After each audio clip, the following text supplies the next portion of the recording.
It was actually our very first podcast episode, which I don't know the name, but I'll put it in the show notes. We went through our journey as investors, and you talked about starting off as a trader. And so I'll link to that. So if people want to hear your story. I can't believe that you started off in index funds. That is like low sodium turkey. You want to know what my first ever purchase in the stock market was? Yes. A target date fund. Come on. Are you being serious? 2005 or 6, I guess, whenever it was. I started a target. My dad helped me set up a target date fund at like T. Rowe Price. Do you still hold it? I traded out of it and rolled it over to Vanguard or something, but it's I don't, and some people are in my comments saying that everyone should be like that. They should just start off investing in low cost funds and max out their 401k, and nobody does that except for you. It's not going to happen for most people. It's just not. It's not how human nature works. I'm sorry. So you didn't, but did you ever trade target date funds? Because that sounds like fun. Yeah, I was going the relative value between the target date 2055 and target date 2020. No. Oh, man. Okay, so Jonathan Clements had a great article.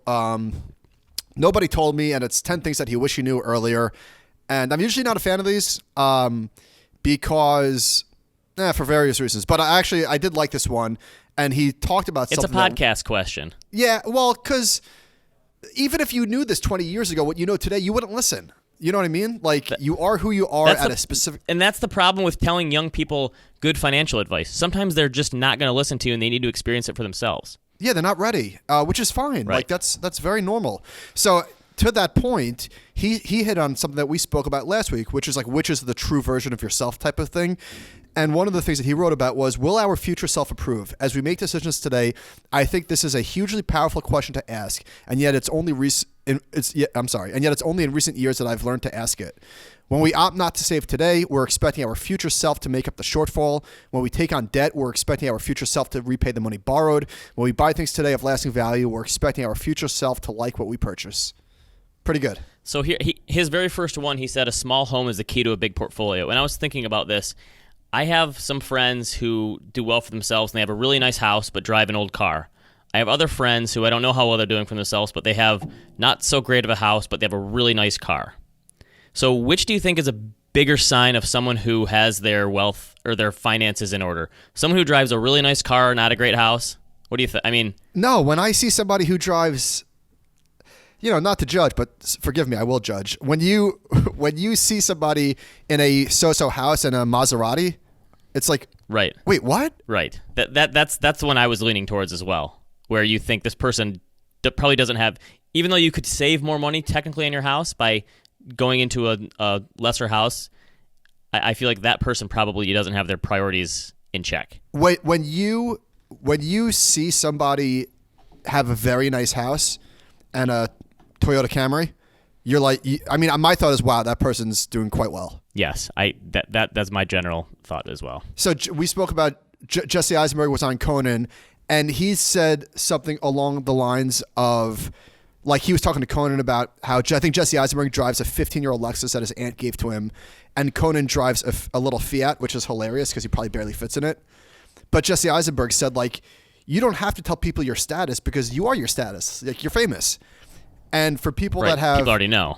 And there's nothing, like, wrong with nice cars at all. I by the way, I will say I almost dislike people that are more anti-nice car than the people driving super nice cars. Whoa, that's pretty meta there. The fastest way to lose money is to drive a nice car. It's like, all right, well, some people like nice cars. Like, back off.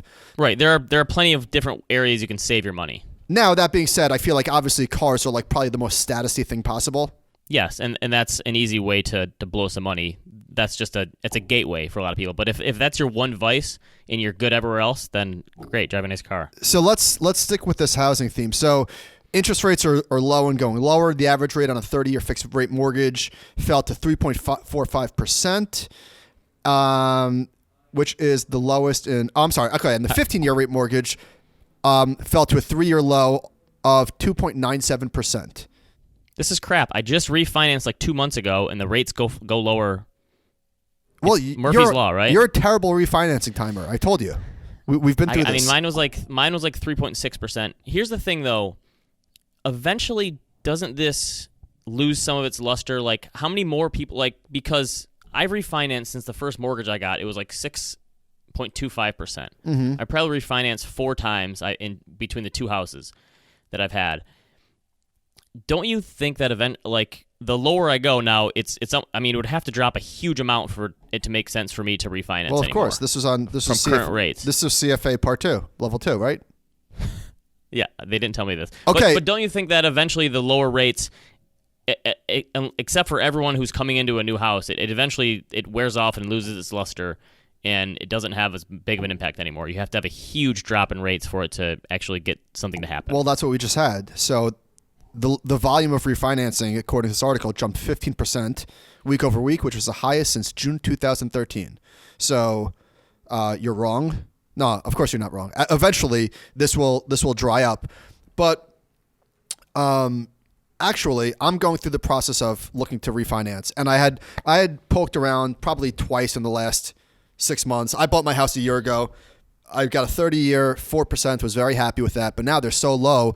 They're so low, in fact, that I might look to lock in a 15-year. Obviously, I have to speak with the bankers and stuff and find out how much it costs and what the difference is. But 4% down to under 3%.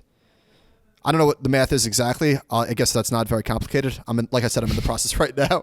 I'm sure it's pretty straightforward. But what I learned is that the fees vary wildly by state to state. So for me, I'm looking at I forget what it was. Oh, not quite $10,000, but a decent chunk of change. Yours was under 5. Mine was 2 to 3 probably for closing. Yeah. So New York is just on another. So we can talk about this now because the other story last week was New York had a brokerage fee if you were renting an apartment.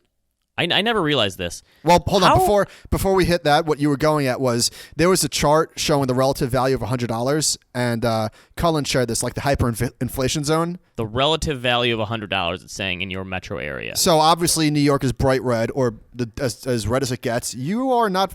Oh wait, you're on the other end of the spectrum. You bastard. Yes, it's so cheap. I mean, it's getting more expensive where I am, but it's relatively. I said this to you last time I was in New York. How have there not been any years in the last few years where just millions of people all of a sudden left at once? I don't know how normal people manage to stay there with $15 beers and $3,000 rental apartment brokerage fees.